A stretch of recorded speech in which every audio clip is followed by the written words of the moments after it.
Ja, hallo und grüß euch.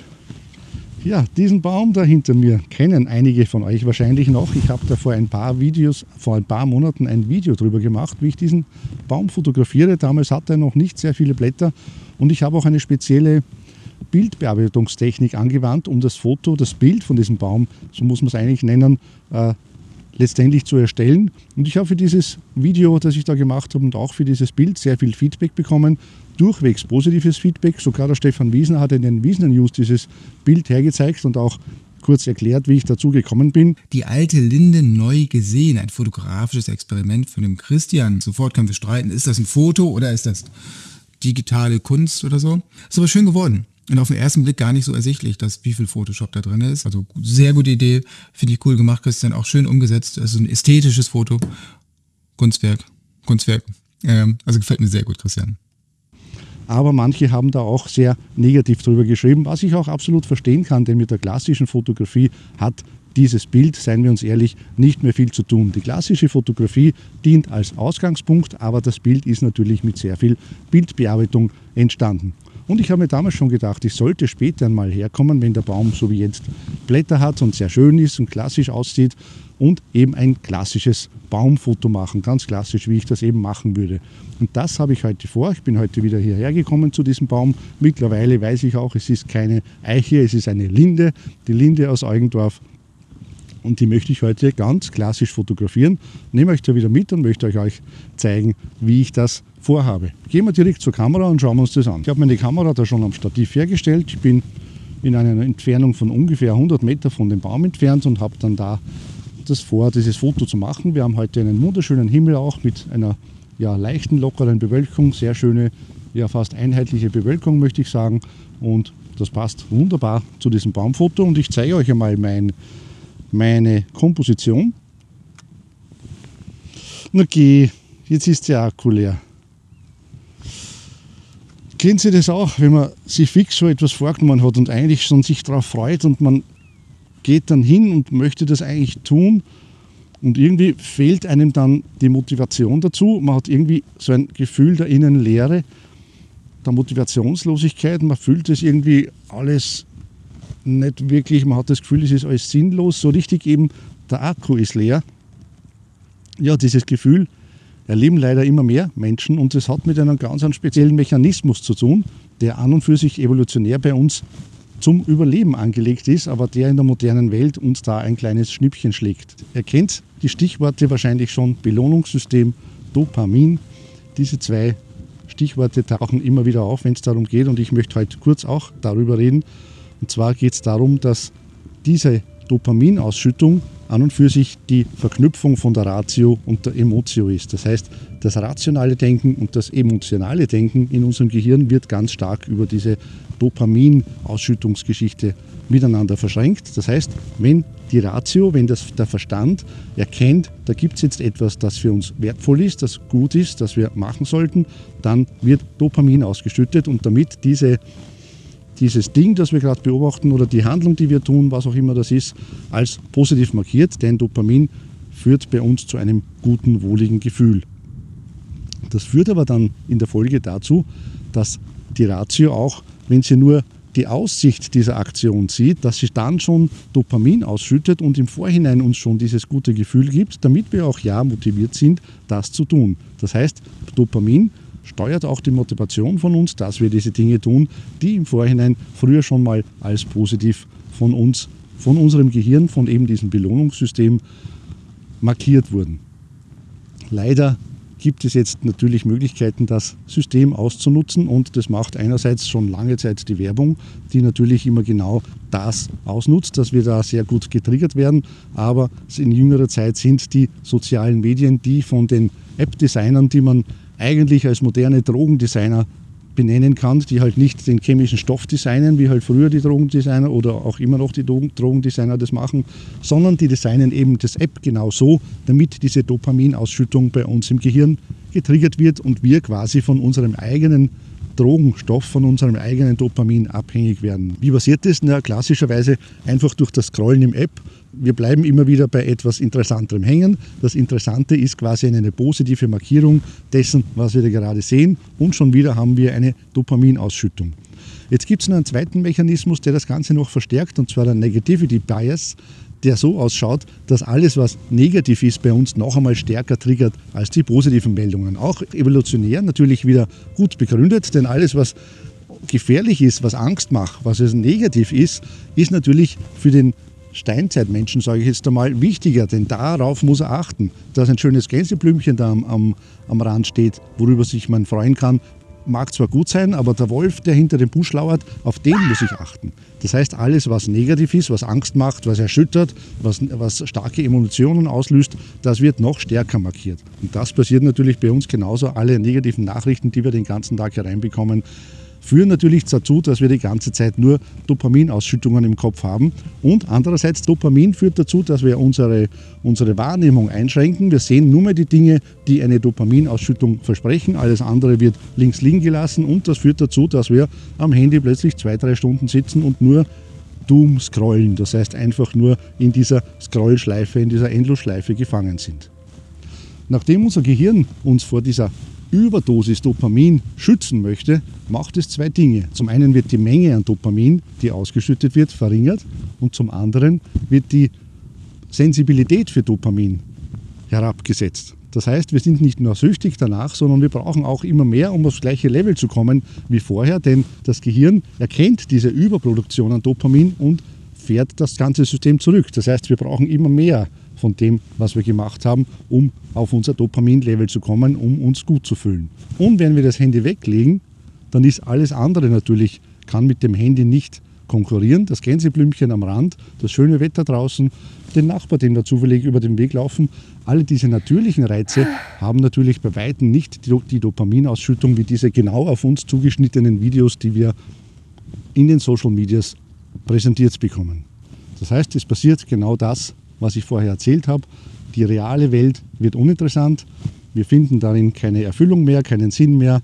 Das triggert uns alles nicht mehr. Das schöne Gänseblümchen ist nicht mehr so interessant, sondern nur mehr alles, was uns wirklich einen Dopaminrausch verspricht. Das interessiert uns und alles andere, ja, wird uninteressant. Das führt aber dazu, dass wir, wenn wir das Handy weglegen, in ein tiefes Loch fallen, in einen richtigen Drogenkater, der da quasi entsteht, weil wir unser Dopamin vermissen. Und warum erzähle ich euch das jetzt auf einem Fotografiekanal? Naja, weil die Fotografie genau eine Möglichkeit ist, diesen Teufelskreis zu durchbrechen.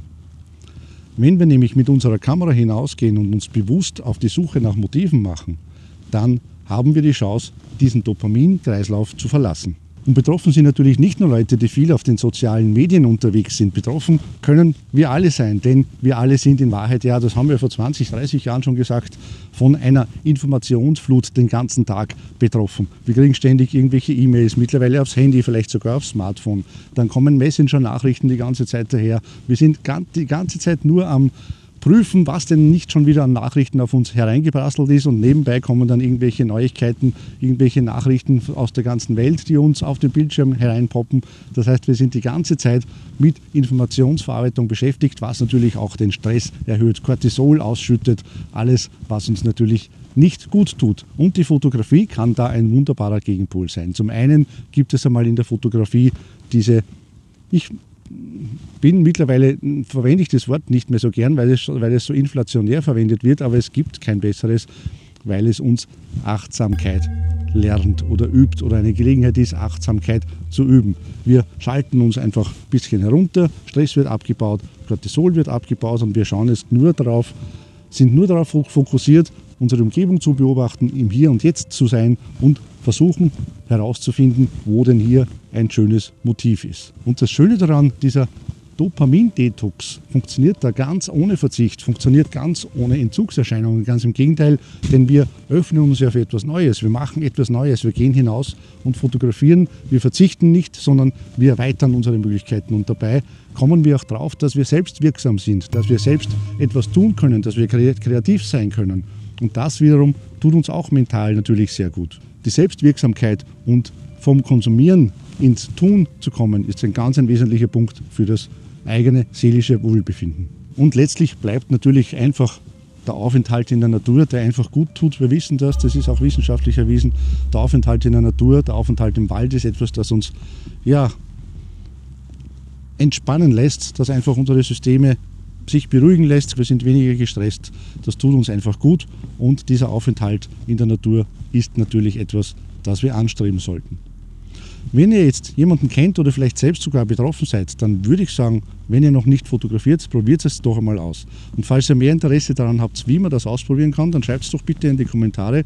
Dann würde ich nämlich auch einmal eine Kamera vorstellen, die man da vielleicht sogar jemandem schenken kann, der in diesem Strudel drinnen ist. Denn man kann natürlich das Smartphone verwenden, um fotografieren zu gehen, aber dann hat man genau diese Verlockung wieder in der Hand. Und wir wissen, auch aus wissenschaftlichen Untersuchungen heraus, dass es genügt, diesen Ton zu hören, diesen Benachrichtigungston oder nur das Handy zu sehen, dass wir schon wieder von dem Dopamin getriggert sind, dorthin zu gehen und wieder in unserem Doom-Scroll zu versinken. Also das Handy zum Fotografieren zu nehmen, um von der Handynutzung wegzukommen, ist eine irrsinnig schwere Sache. Darum würde ich sagen, ein eigener Apparat, ein Fotoapparat macht da durchaus Sinn. Jetzt wird man nicht gleich da um ein paar hundert oder vielleicht sogar 1000 Euro ein Fotoapparat kaufen und da ist eben die Frage, ich wüsste da ein oder zwei Geräte, die da empfehlenswert, die da ganz interessant sind, die ich dann gegebenenfalls, falls Interesse besteht, dann auch einmal bei mir hier im Kanal vorstellen würde. So, jetzt haben wir auch sehr viel herumgequasselt um die Fotografie, warum ich die Fotografie ja, für so positiv und gut halte, nicht nur des Fotos wegen, dass natürlich dann noch die Kirsche auf die Sahne ist. Wenn man Glück hat, geht man mit einem schönen Foto nach Hause und dieses schöne Foto hoffe ich heute auch machen zu können, nämlich von unserer Linde. Jetzt schauen wir uns doch einmal an, ich glaube irgendwo habe ich noch einen Akku.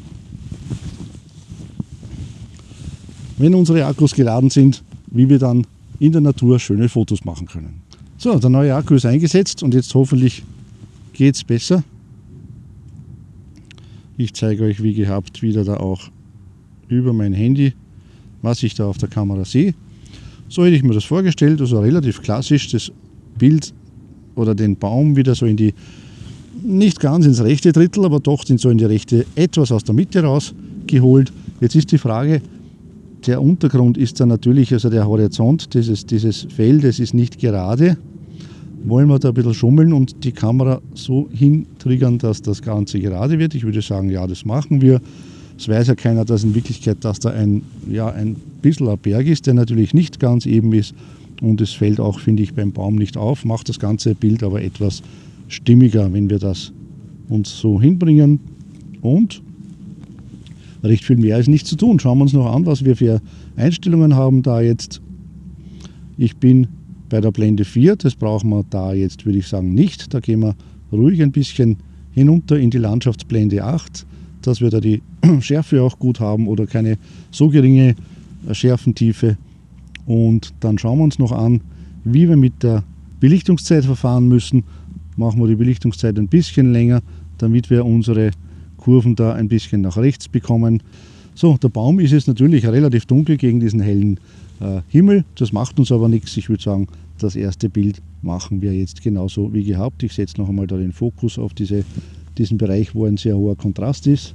Und jetzt ist noch die Frage, habe ich den 2-Sekunden-Timer drinnen? Den habe ich nicht. Den setze ich mir noch rein, damit auch kein Verwackeln der Kamera mein Foto stört.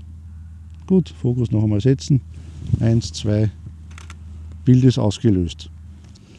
So, was haben wir denn noch für Möglichkeiten, um so ein Naturbild ein bisschen besser hinzubekommen, die Farben noch ein bisschen satter hinzubekommen? Ja, wie wäre es denn mit einem Polfilter? Ich habe da ein Polfilterset, das sich einfach mit Magnetringen auf die Kamera schrauben lässt. Das hat Vor- und Nachteile. Ich habe da mal ein eigenes Video gemacht über diese Systeme. Aber grundsätzlich, der Polfilter ist natürlich hervorragend geeignet, weil er uns noch Reflexionen wegnimmt. Jetzt ist momentan die Sonne hinter den Wolken versteckt. Das heißt, ich nehme an, dass der Polfilter jetzt am Baum selbst gar nicht so stark wirkt. Da würde nämlich das reflektierende Licht von den Blättern noch ein bisschen wegnehmen, dass dann die Blätter etwas zu hell und zu weißlich erscheinen lässt. Und wenn man das wegnimmt, dann kriegt man so richtig schönes, sattes Grün. Das hilft uns da jetzt wahrscheinlich wenig. Aber in der Wolkenstimmung im Hintergrund kann durchaus sein, dass der Polfilter da einen tollen Effekt macht. Dann würde ich sagen, setzen wir diesen Polfilter doch auf die Kamera drauf und schauen, wie der das Bild verbessert. Der Vorteil von so einem Magnetsystem ist, dass man nur einmal diesen Magnetring auf die Kamera montieren muss und dann die Filter, die man verwenden möchte, einfach magnetisch auf das Objektiv draufsetzt.